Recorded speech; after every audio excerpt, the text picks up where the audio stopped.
오늘은 하나님의 씨앗이라는 말씀으로 함께 말씀을 보겠습니다. 부재를 단다면 우리의 마음밭 가꾸기라는 제목입니다. 여러분, 이러한 건물 사진을 보신 적이 있으십니까? 누가 대답하셨어요? 홍슬레 집사님. 우리 씩씩하신 홍슬레 집사님, 이 건물이 무슨 건물이죠? 예, 보신 적이 있는데 이제 생각이 잘 안 나신다고 그렇게 말씀하시네요. 이 건물 이름은요,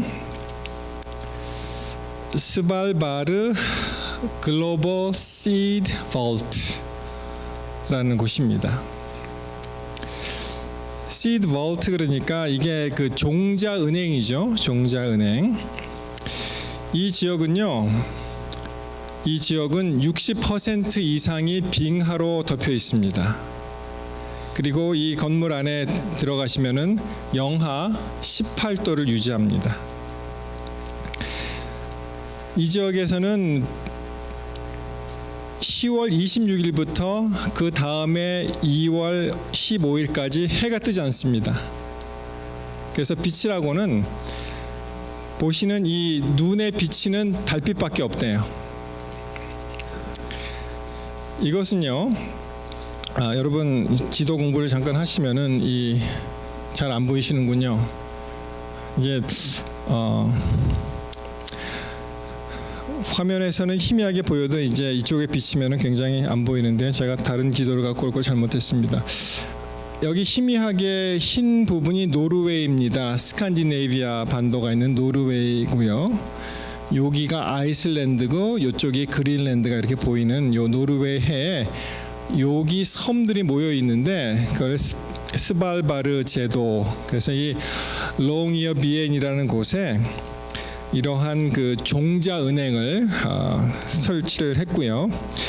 북위 74도에서 81도 사이에 있어서 북극점까지는 마일로 한 800마일 정도 걸리고 킬로로 한 1300km 가면은 이제 북극점에 도달을 합니다. 원래는 탄광 지역이었어요. 탄광. 그래서 이제 석탄을 많이 캐내다가 이 탄광 사업이 이제 저조해지면서 어떻게 하면은 제일 좋을까라고 생각했을 때 이 사암층에 이러한 그 볼트 통로를 쭉 들어가면은 여기에 이제 그 종자를 보관하는 그런 시설이 있습니다. 그래서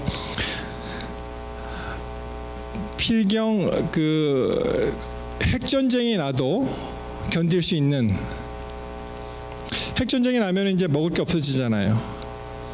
그렇기 때문에 이제 최후의 인류가 이제 살 수 있는 그런 것을 만들고, 그 다음에 해수면 130m 위에 있기 때문에 빙하가 녹아도 끄떡없는 곳에 길이 27m, 폭이 10m인 총 88만 837종의 씨앗이 한 200만 개가 여기 들어가 있다고 합니다. 굉장하죠? 안에 들어가시면 이런 식으로 이제 볼트가 아까 그림 조감도에서 보시듯이 이렇게 쭉 있는데, 거기에 이제 이렇게 상자 내에 빼곡히 세계 각 나라에서 수집한 그런 종자들로 이제 가득합니다. 그래서 그 품종 씨앗당 500개씩 만약 모으면은 최대 450만 종의 씨앗을 보관할 수 있다, 이렇게 되어 있습니다. 그래서 일명 이 그 볼트는 둠스데이 볼트, 그런 말도 해요. 지구 최후의 날 둠스데이 볼트에서도 이제 살아남아서 혹시 이제 인류가 먹을 것이 없게 되면 여기에 가서 이제 다시 이 농작물을 재배할 수 있는. 사람들이 막 댓글을 올려놨는데, 아유 그렇게 먼데 거기까지 가려면 가다가 다 굶어 죽겠네, 뭐 이렇게 댓글도 올린 사람이 있는데요. 이 볼트가 만들어진 지 처음 한번 열렸대요. 이것이 시리아 아시죠? 내전이 심한 시리아에서 그 폭격 피해로 이제 다 종자가 없어졌을 때 여기에 기증한 다시 종자를 되찾아서 다시 그 종자를 이제 다시 가져간 거죠. 그래서 이제 심었다, 그렇게 나와 있습니다. 여러분, 전 세계의 주요 곡물 작물의 3분의 1이 여기에 이제 보관이 되어 있습니다. 흥미로운 사실은 우리나라 이제 대한민국입니다. 미국이 아니고 여러분이 오신 우리 조국 대한민국에서도 2008년에 이곳에 씨앗을 기증을 했죠. 토종, 보리, 참깨, 콩 이런 것들을 한 30종을 보내서 씨앗이 13,185점이 여기 들어있다 이렇게 생각합니다. 그렇게 이제 알려져 있는데 이 기증한 나라에서 원하면 언제든지 꺼내 쓸 수가 있대요. 예, 다른 나라로 이렇게 가지 않고 그래서 이런 식으로 이제 보관을 하는데요. 보니까 요거는 아마 벽시 같아요. 예, 벽시 요거는 잘 모르겠습니다. 이건 밀 같기도 하고 뭐 이런 식으로 이제 보관을 합니다. 여러분 전에 그 2차 세계 대전 때 소련의 그 레닌그라드라는 도시가 한 687일 정도 포위가 되었었는데 그때 과학자들이 이제 굶어 죽게 생겼는데 거기도 이제 종자은행이 있었거든요. 근데 그것을 꺼내 먹으면 자기는 사는데 앞으로의 자기 나라와 후대를 위해서 그 사람이 눈에 보이는 감자와 눈에 보이는 이 콩 이런 걸 보면서도 굶어 죽은 그런 이야기가 있습니다. 참 이렇게 종자는 아주 중요합니다. 또 하나는 우리 역사를 보면은 그 일제 만렵에 이제 2차 세계대전 막바지에 다다랐을 때 1937년쯤 되었죠. 그때 우리나라 사람들이 연해주로 많이 건너가서 한 18만 정도가 살고 있었는데 소련의 그 스탈린의 강제 이주 정책에 의해서 갑자기 어느 날 사람을 모으더니 기차를 한 몇 달 타고 가서 이 중앙아시아에 거진 이 짐짝 버리듯이 버리고 간 적이 있습니다. 거기서 살아남은 거예요. 그래서 그 사람들 이름이 고려인입니다. 고려인. 중국에 사는 사람을 조선족이라고 하죠. 소련에 사는 사람, 러시아에 사는 사람 고려인이라고 하는데 여러분 우리 한국 사람들이 농경 문화이기 때문에 어디를 가든 씨앗을 가져갑니다. 그래서 이 할아버지 할머니들이 우리나라 그 벽시 같은 걸 가져간 거예요. 갑자기 모여서 태우고 가는데 그래서 거기서 이제 농사에 성공하면서 이제 살아난 그런 역사도 있습니다. 여러분 마태복음 13장에 가시면 이렇게 시작이 되죠. 그날에 예수께서 집에서 나가사 바닷가에 앉으심에 큰 무리가 그에게로 모여들거늘 예수께서 배에 올라가 앉으시고 온 무리는 해변에 섰더니 하면서 이제 우리 잘 아시는 그 씨 뿌리는 비유의 말씀을 여기 하십니다. 예수께서 비유로 여러 가지를 저희에게 말씀하여 가라사대 씨를 뿌리는 자가 뿌리러 나가서 뿌릴새 더러는 길가에 떨어짐에 새들이 와서 먹어버렸고 더러는 흙이 얇은 돌밭에 떨어짐에 흙이 깊지 아니하므로 곧 싹이 나오나 돋은 후에 타서 뿌리가 없으므로 말랐고 더러는 가시 떨기 위에 떨어짐에 가시가 자라서 기운을 막았고 더러는 좋은 땅에 떨어짐에 혹 100배, 60배, 30배 결실을 하였다. 이렇게 말씀하시는 그 씨 뿌리는 자 비유 우리가 잘 아시는 말씀입니다. 자, 예수님은 위대한 스토리텔러였습니다. 이 이야기를 잘 전달하시는 그런 분이셨는데 그 중에 하나는 3절에 나왔듯이 예수님께서 이 비유로 말씀을 하셨어요. 그래서 이 이스라엘 지방에서 이제 살면서 그 유대 백성들에게 말씀하실 때 그들이 아주 잘 아는 비유의 말씀으로 아주 쉽게 그렇게 설명을 하셨는데 이 비유라는 말은요, 잘 보이십니까? 영어로 parable 그렇게 하죠. 이것이 이제 헬라어의 파라볼레에서 나왔습니다. 이 파라볼레는 그 시작될 때 파라라는 말은 이 나란히 있다 이런 뜻입니다. 그래서 여러분 그 패럴렐 아시죠? 패럴렐 평행선 할 때 그것도 이제 나란히 같이 가는 거 아닙니까? 그런 이제 어근에서 나왔는데 이 파라볼레의 뜻은 이런 것입니다. A placing beside. 그러니까 이 옆에다 두는 거죠. 그래서 이제 비교하는 거고 이것이 영어로 parable, proverbs, symbol, type 이렇게 나옵니다. 여러분 이스라엘에서 농사를 짓는데 우리나라 그 벼농사하고 좀 다르죠. 우리 벼농사 모내기를 하게 되면은 묘판에다가 그 쌀을 이제 벼를 심고 그것이 이제 발화돼서 묘판에서 이제 모내기를 하지 않습니까? 모내기를 일직선으로 이제 촘촘히 이렇게 물을 내는데 이스라엘에서는 이를 씨를 뿌리는 거예요. 이렇게 씨를 뿌립니다.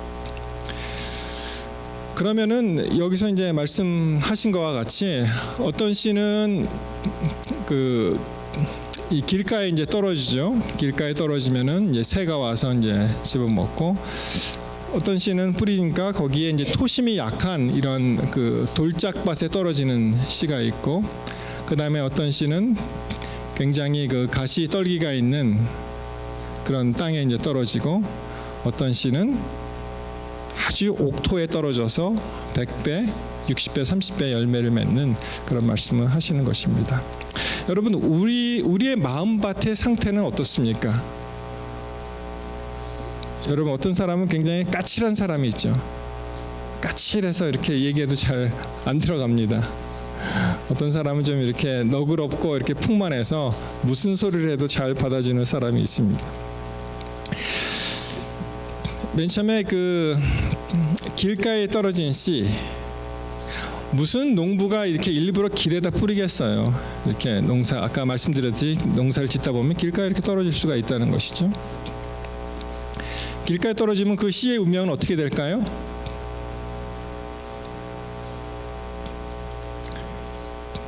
길가에 떨어지면 새들이 와서 먹었다 이렇게 나옵니다. 여러분 여기 이제 비둘기 사진이 이렇게 나왔는데 제가 아주 잊혀지지 않는 그런 경험이 있습니다. 제가 한국에 있을 때 다녔던 교회에 무슨 이유인지 하여튼 교회 지붕에 비둘기들이 많이 살았어요. 근데 비둘기가 여러분 보시기에 뭐 평화의 상징이고 참 좋은데 사실은 굉장히 좀 성가실 때가 많이 있습니다. 배설물이라든지 이런 게 있어갖고 그래서 요새는 미국에서도 이 새들이 못 앉게 이렇게 막 뾰족하게 어떻게 보면 조금 잔인할 정도로 그렇죠? 카스코이도 있죠. 막 이렇게 만들어서 새들이 집 못하게 막 이렇게 옆에 있는 영어교회에서도 이 새장이 있었거든요. 새들이 못하게 근데 페인트 칠을 다시 하면서 다 걷어냈습니다. 그래서 다시 붙이자 그랬더니 아니 예쁘게 단장해 놓고서 왜 이렇게 어글리하게 만드냐고. 그래서 다음 새들이 알을 깔 때까지 그냥 놔두기로 그렇게 해서 지금 되어 있는데 그 서울중앙교회에 있는 비둘기들이 이제 모이를 먹잖아요. 그래서 제가 이 흰쌀 어떻게 흰쌀이 그때 있었는지 모르겠어요. 흰쌀을 이렇게 줬더니 뭐 다 날아와서 먹는 거에 그냥 정신없이 쪼아 먹습니다. 근데 여러분 놀라지 마십시오. 그거를 보고선 제가 현미쌀을 갖다가 한 줌 꺼내서 그 옆에 이렇게 뿌렸거든요. 어떻게 됐을까요? 모든 새들이 다 현미로 가는 거예요. 흰쌀은 거들떠 보지도 않고 다 현미로 가서 열심히 먹더라고요. 그래서 야, 이 새들한테 배울 점이 참 많다 그렇게 이제 생각을 하게 되었습니다. 참 신기하더라고요. 길가에 떨어지면 이 새들이 와서 이렇게 다 먹어버린다 이렇게 말씀하십니다. 여러분 우리는 이 교회에 올 때 어떠한 마음밭을 가지고 오십니까? 한번 진지하게 한번 생각을 해보십시다. 이런 책이 있습니다. 나도 힘들고 아프고 고통스러웠다. 이 최영미라는 사람하고 이제 24명의 성도들이 이제 신앙 간증집이 있었는데 여기에 이런 내용이 나와요. 보면은 사실 뭐 대한민국도 마찬가지고 뭐 여기도 마찬가지지만 교회 다니는 사람이 많이 있긴 하지만은 사실은 안 다니는 사람이 더 많잖아요. 뭐 우리 4천만, 뭐 5천만 인구 중에 한 1,000만 정도 잡아도 안 다니는 사람이 더 많습니다. 그래서 그래도 교회 다니는 그 믿음의 식구들에게 물어봅니다. 사람들이 교회에 다니는 이유가 뭔가 이렇게 물어봤어요. 여러분 만약에 어떤 인터뷰가 와서 마이크를 들여대면서 교회 다니는 이유가 뭐세요? 그럼 뭐라고 대답하시겠어요? 우리 한번 솔직하게 한번 대답해 보십시다. 여러분은 교회를 어떤 마음으로 왜 다니십니까? 이 책에 나오는 첫 번째 답변이 이거였어요. 그냥 다닌대. 아무 생각 없죠. 그냥 다닌다. 그리고 두 번째 나오는 이유가 뭐냐면은 나는 인격 수양을 위해서 다닌다. 이렇게 대답을 했고요. 세 번째 나오는 이유는 뭐냐면은 나는 여가 취미 생활로 교회를 다닌다. 그러니까 이게 예를 들어서 로너팍 한인 교회에다가 우자를 집어넣으면은 교회가 교우회가 되죠. 그렇죠? 그래서 이제 교우회 같이 하나의 그 한인 공동체로 다니는 사람들이 있다. 그렇게 됐습니다. 우리 교회에서도 이유가 뭐 제각각이겠죠. 어떤 교회에서는 뭐 이렇게 얘기를 합니다. 교회에 밥 먹으러 온대요. 밥 먹으러. 싫어요, 싫어. 밥 먹으러 온대. 그 미시간에 있었던 그 앤드루스, 제가 미시간에 있을 때 앤드루스 대학 그 소개 책자에 보면은 한인 교회를 소개하는데 뭐라고까지 하냐면 여기 가면은 한인 그 한국 음식을 참 잘 먹을 수 있다. 공식 웹페이지에다가 그 책자에다가 그렇게 좀 그렇죠. 예.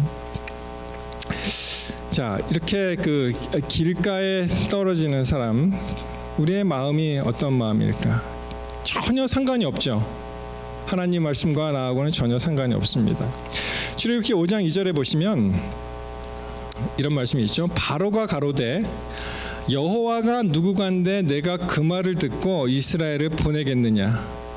나는 여호와를 알지 못하니 이스라엘도 보내지 아니하리라. 전혀 상관없는 사람이 있습니다. 하나님이 누군지 거기에서 알 필요도 없고 알려고도 하지도 않고 그리고 나와 상관없이 사는 사람들이 있습니다. 만약 그런 마음으로 교회에 다닌다면 정말 우리는 길가에 떨어진 그런 씨앗 같은 그런 인생을 살게 될 것입니다. 두 번째로 말씀하시는 것은 이 돌밭에 떨어진 이야기죠. Some fell on rocks. 돌밭에 떨어진 얘기를 합니다. 여러분 참 이 돌밭에 떨어지는 생각을 하다 보니까 출애굽기 8장 19절에 있는 말씀이 생각이 났습니다. 그건 뭐냐면은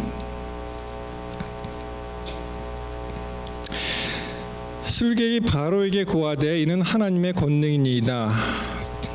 하나 바로의 마음이 강팍해 되어 그들을 듣지 아니하고 여호와의 말씀과 같더라. 출애굽기 8장 19절에 나옵니다.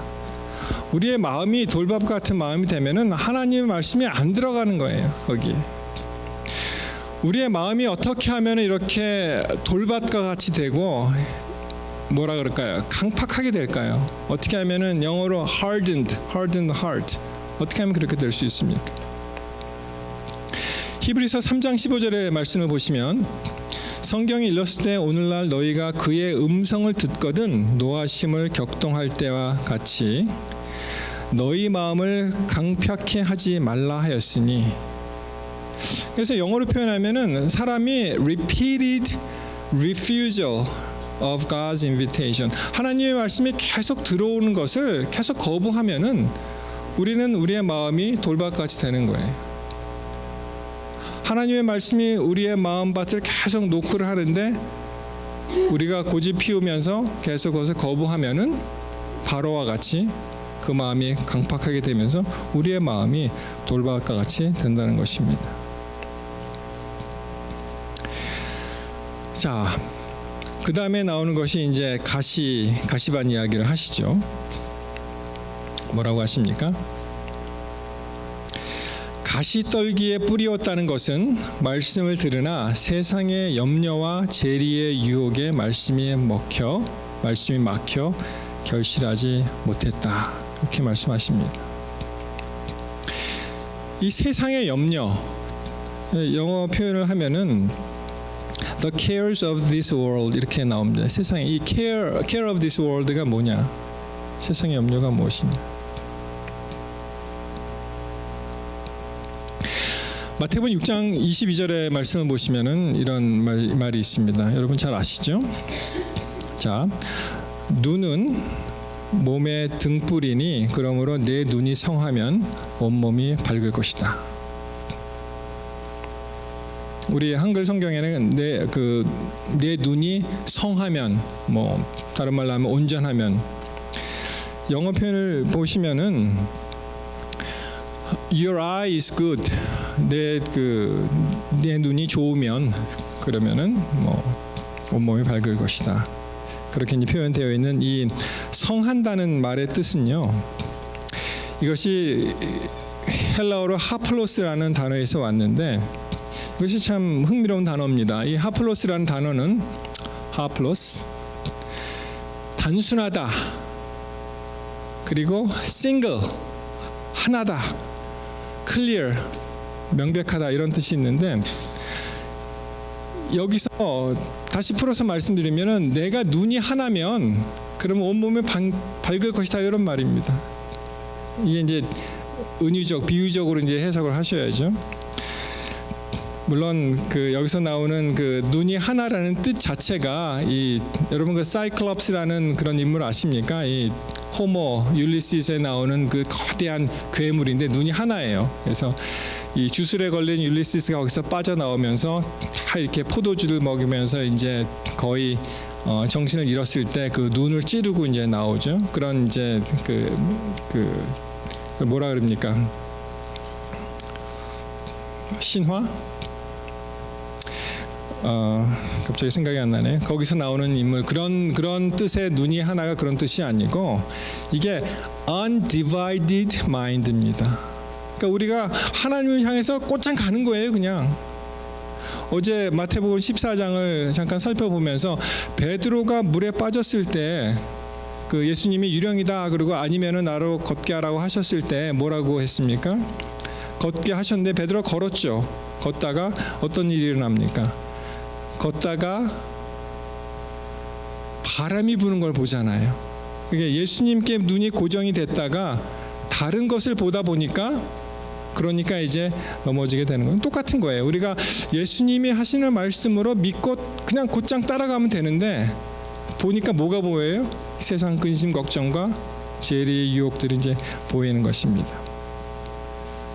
성경에는 이렇게 말씀하시죠. 민수기 14장 3절에 보시면, 민수기 14장은 정탐꾼들이 와서 이렇게 쫙 보고, 그 다음에 아주 실망을 해갖고, 왜냐하면은 12명 중에 10명은 다 아니요, 그리고 2명만, 여호수아 갈렙만 오케이 했었지 않습니까? 그 백성들의 반응입니다. 어찌하여 여호와가 우리를 그 땅으로 인도하여 칼에 망하게 하려 하는고, 우리 처자가 사로잡히리니 애굽으로 돌아가는 것이 낫지 아니하랴. 이에 서로 말하되 우리가 한 장관을 세우고 애굽으로 돌아가자. 어떻게 애굽으로 다시 돌아가겠어요? 거기서 그렇게 종살이하고 힘들게 나왔는데, 그렇죠? 그리고 이제 목적지가 목전에 있는데 그들이 하나님을 바라보는 것이 아니고 다른 걸 본 거예요. Divided mind. 그런 의미에서 눈이 하나라는 것입니다. 그 다음에 우리가 잘 아시는 정말 옥토에 떨어진, 우리가 추구할 것은 이거죠. 우리의 마음을 잘 가꾸고 하나님의 말씀에 들어왔을 때 그것이 꽃피는, 그것이 열매 맺는 그런 삶 아니겠습니까? 하나 영상을 보시겠는데요. 잠깐만요. 예, 됐습니다. 정말 우리의 옥토에 하나님의 말씀이 떨어지면 이렇게 자라나면 좋겠어요. 한번 같이 보시겠습니다.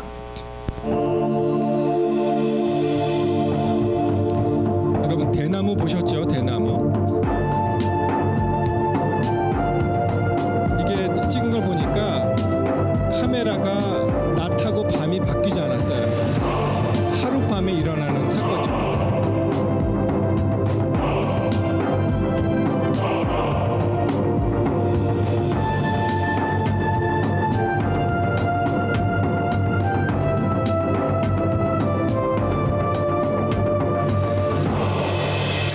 전에 어떤 차이니스 뱀부 이야기를 들은 적이 있는데, 그 뱀부가 싹이 나기 전에 4년 동안 꼼짝을 안 한대요.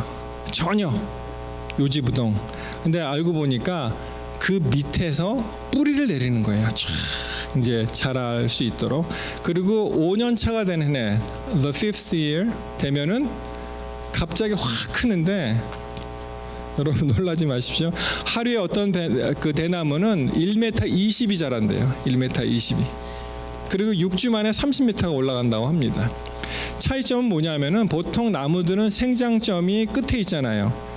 여러분 대나무에 이 마디가 있지 않습니까? 이게 다 생장점입니다. 같이 크는 거예요, 같이. 정말 우리 마음에, 옥토와 같은 우리 마음에 하나님의 말씀이 싹트고 성장하는 그런 모습을 보고 싶습니다. 여러분 하나님의 씨앗은 무엇일까요? 3장 15절에 보니까 내가 하나님이죠. 너로 뱀입니다. 여자와 원수가 되게 하고 너의 후손도 여자의 후손과 원수가 되게 하리니 여자의 후손은 예수님이죠. 여자의 후손은 내 머리를 상하게 할 것이요 너는 그의 발꿈치를 상하게 할 것이니라 하시고, 여기 그냥 후손으로 번역된 이 말이 사실은 이 제라 그래 갖고 이것이 영어 번역에 seed 이렇게 나옵니다. 씨앗입니다. 씨앗. 그래서 I will put enmity between you and the woman and between your seed and her seed. 여자의 후손. He shall bruise your head and you shall bruise his heel. 정말 우리 이 메마른 땅에, 메마른 땅이지만 우리 마음밭에 예수님을 모시게 된다면 그 예수님께서 놀라운 일을 우리 삶에서 하실 줄 믿습니다. 우리의 마음이 정말 예수님의 씨를 받아들이신 마음을 잘 가꿔서, 여러분 씨는 문제가 없어요. 사실 문제는 뭐가 문제입니까? 우리의 마음. 길가, 돌밭, 가시덤불. 우리의 마음이 어떠냐에 따라서 예수님의 말씀이 떨어질 때 그것이 열매 맺고 생장 맺는 것입니다. 씨가 왜 문제가 없는지에 대해서 한번 보시도록 하겠습니다.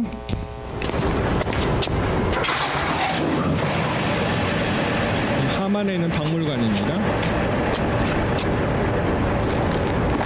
이곳에 다소 엉뚱한 것이 보관되어 있습니다.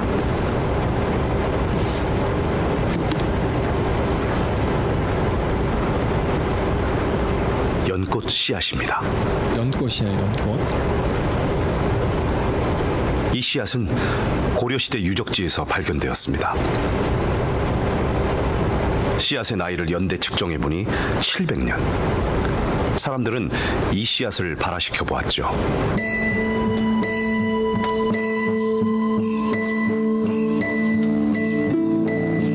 그 씨앗을 700년 된 씨앗을 발화시켜 보니까 이런 아라 홍련에 나온 것입니다. 씨앗은 700년을 기다렸습니다.